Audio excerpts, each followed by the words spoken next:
Ever feel like a small fish in a big social media pond?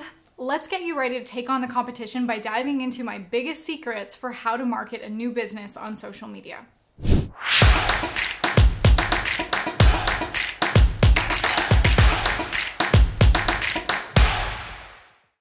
I've grown my business from scratch to multi-seven figures, so I'm going to share with you some of my biggest strategies. So in today's video, I'm walking you through 3 unique types of social media content to create so that you can grow that know, like, trust factor with your audience and warm them up to buy from you. And did you know that there's this #1 rule for social media that can make or break the success of your channels? And if you've never heard of it before, don't worry, not enough people have, but I'm going to let you in on this magical rule later in the video. And let's not succumb to social media saturation.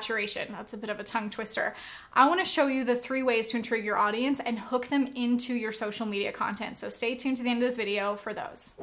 As I mentioned, there are 3 different types of social media content to create to grow that know, like, trust factor with your audience. I like to describe this as the visibility ladder. So if you imagine that you have this ladder of your content, at the beginning of the ladder, this is where your audience is, maybe not as warm to you. They don't know who you are yet. They're just starting to discover you. So the beginning of your visibility ladder is called discovery content. This is when a new audience member maybe finds you for the first time, or they just enter your world and they're at the lowest level of intimacy, and the type of content that they're seeing from you is called discovery content. So in this content, this might involve, an Instagram post or a produced and scripted YouTube video that they can find organically, and then this content warms them up to being more aware of who you are and the solutions that you provide. Let's compare this to dating. Discovery content is seeing someone across the room. Maybe they're attractive, they're intriguing, or maybe it's a blind date, being introduced by a mutual friend. It's that first handshake, that first conversation where you just cover the basic small talk, but not just small talk, because who can get by on just small talk? We small talk them with charm, some stories, some humor to get to know them. And if you want the relationship to grow, it always has a call to action. Think of it like if you were on a date with someone and you wanted to see them again, do you play hard to get? Or do you just ask them to see them again? So in this case, you can say, click the link in the description below, or follow me on this platform, or reach out this way. So this type of content is introductory when it comes to getting to know, like, and trust you, and it should answer typically some common questions that you get and provide more information about your niche and offer introductory solutions or opportunities for people who are brand new to it. For me, my most common discovery content is my YouTube channel. So people might Google or YouTube search looking for a solution to answer a question or to be entertained. And maybe they find my videos where I tell a story, I answer the question to solve their problem, and then tell them where they can opt in for more information or more value, and where else that they can follow me so we can continue to develop that relationship. See what I mean? Always ask for the next date. Don't play hard to get. Because then this leads into the second step of your visibility ladder, which is rapport building content. You've already gone through the discovery, you've gotten to know each other a little bit, now it's on to building rapport. When you're building rapport with your audience, you can typically make the assumption that people seeing your rapport building content at least already know who you are. They're at least a bit familiar with your content, they probably know a bit about you and your business, they've typically signed up for your email list, or they've clicked the follow button on some of your social media platforms. But they could use some more warming up when it comes to your movement and the solutions that you can provide to them. This also means that you don't have to keep reintroducing yourself with every new Instagram post or Facebook Live. One of the things that I notice people do a lot, and I'm gonna bring it up to make you aware of it, and just so you know, not judging, just saying, everyone does it. Have you ever seen someone start a video or a Facebook Live with, "Hey guys, just popping in real quick"? Why do we do that? Why do we pop in real quick? I get the feeling that when people say they're just popping in real quick, it seems like they're trying to tiptoe around, they're trying to subtly slide into their timeline instead of just powerfully showing up, making the statement that they're here to make. If you ever catch yourself popping in, I want to encourage you, show up powerfully. Don't be apologetic for showing up on their timeline. You know that you have value to bring to the world. So hashtag stop the pop. Rapport building is so important because it's ultimately what leads to conversion for your business. After your cold audience has been introduced to you through your discovery content where you teach and provide value, they'll want to get to know you further. further. So if you're like me, I like to over-deliver in the rapport building stage to encourage the trust building with the audience so that when you do eventually promote your paid offers to them, they'll think, well, if they gave that away for free, imagine what I get when I actually invest some money. This way, you don't have to spend time or dollars trying to convince them that your offer is valuable. You've already built that know, like, trust. So at the discovery phase, you can think of your audience as cold.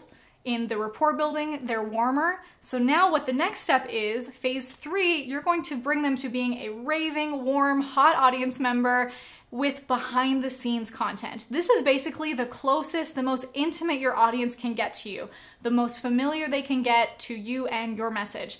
You know, one time I was at an event and I was in the restroom, minding my own business, washing my hands, and this girl comes up to me and she's like, oh my gosh, your Instagram stories yesterday were blah, blah, blah.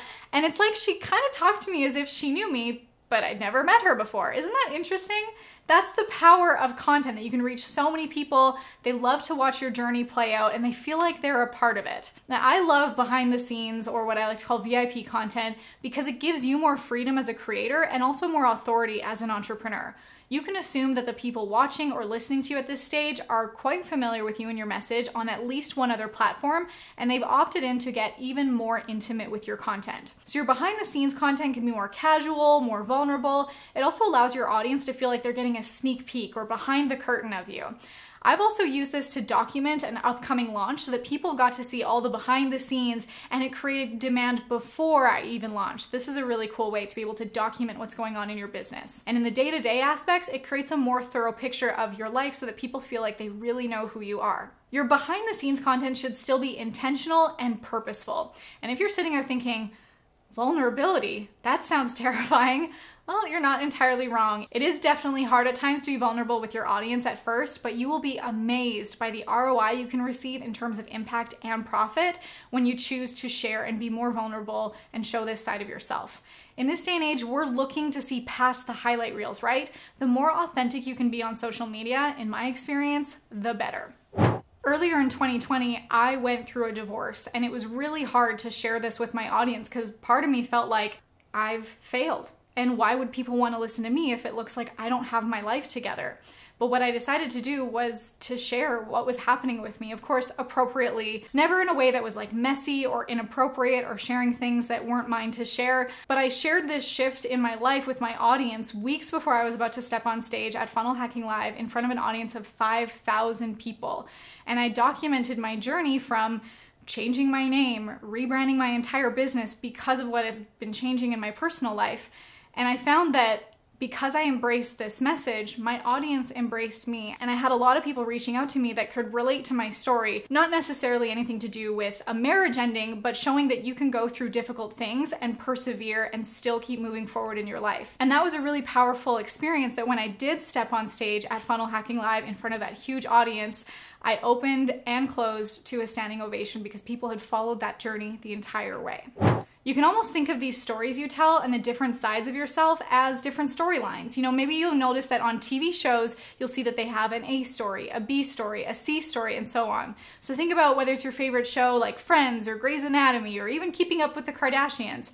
As an audience member, you get super interested as you follow one storyline, then a commercial breaks, and then you're brought back to a different storyline, and in the end, everything all weaves together. This can also be demonstrated in your social media content when you're sharing yourself behind the scenes. So what do you think? Do you have all three forms of content covered? Discovery, rapport building, and behind the scenes?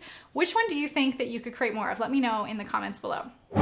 Now that you know the 3 steps of the visibility ladder, I want to share with you the #1 rule that you need for any time you create any piece of content, and that's the 80-20 rule.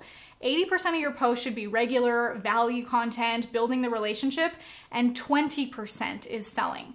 So your posts need to be of value to your customer or your ideal client before you even go in for that pitch. It's kind of like dating your audience. You want to build that relationship before you ask for the proposal. If someone asked you to marry them on the first date, you'd probably, for the most part, say, I don't even know you yet. You want to make sure that this relationship is mutual and goes both ways. One of my favorite movies to use as an example of this is the movie 50 First Dates. You might know of this story. The characters played by Adam Sandler and Drew Barrymore, Henry and Lucy. Henry is trying to date Lucy, but Henry doesn't know that Lucy has short-term memory loss. So they have breakfast together, they make a little Waffle House together, everything's great. Well, the next day when Henry approaches her again, she doesn't remember him, and his advances come off as offensive. But if she had remembered him, they would have been welcomed. So what I'm trying to say is, it's not that your audience has short-term memory loss, but we do have short attention spans, and it's our job to keep showing up for our audience and building that relationship with them before we ever advance or ask for the proposal. I want to share with you one of my most lucrative story selling frameworks, but before we do, have you subscribed to this channel yet? If you want to bring your business closer to infinite cash flow with evergreen content and incredible offers, go ahead, hit that red subscribe button to be notified every time I upload.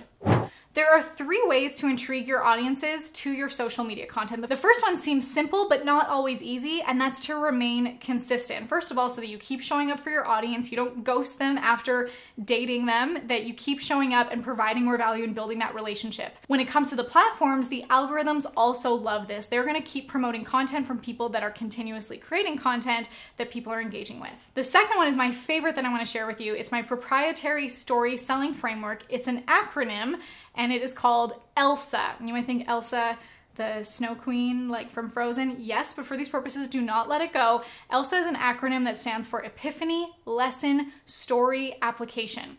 So in any piece of content you create, we want to first start with E, Epiphany. You want to reverse engineer the outcome. What's the epiphany that you want your audience to have? If you have this in mind before you create your content, we can make sure that all roads lead to that big breakthrough, that big aha moment that we want your audience to walk away with. The L in ELSA is for lesson. What's the framework that you can give them? What are the steps that they can implement to get to this outcome? Now, we don't just want to be like Charlie Brown teacher at the front of the classroom, like wah, wah, wah, step 1, step 2, step 3. The best educators, the best marketers spend time on the story. So S in ELSA is for story. So you want to create a story that's going to connect with your audience. Memories are created because of an emotion. So you want to tell a story that connects to your audience, whether it's through humor or tugging at their heartstrings or just something that they can hear this story and think, I see a part of myself in that. I can relate to this. And then ties back into the lesson and the epiphany. And then finally, we end with A, which is application. How can they now apply this to their life? Is it a call to action telling them to watch the next video, or click the link in the description below, or click here to go sign up for this next product? Always rely on ELSA so that you can actually lead your audience through that epiphany, lesson, story, and application. And third, make sure that you're always engaging with your audience as it's building. So make sure you're always replying to comments and ask for those comments. You don't want to just assume or hope that they'll comment or like. Give them an actual question and say, hey, I'd love to hear from you, and ask a specific question that can have a specific answer, not just a yes or no. Another thing I like to do is give polls. That way you can actually get opinions for people. People love to share opinions. If you are ready to take your content marketing to the next level with a 1-day-a-month strategy that drives leads for life, I'd love for you to click on the link below and reserve your spot in my next free training. This is the exact strategy that my 6, 7, and 8-figure clients use to maximize their cash flow through online content, and you could be next.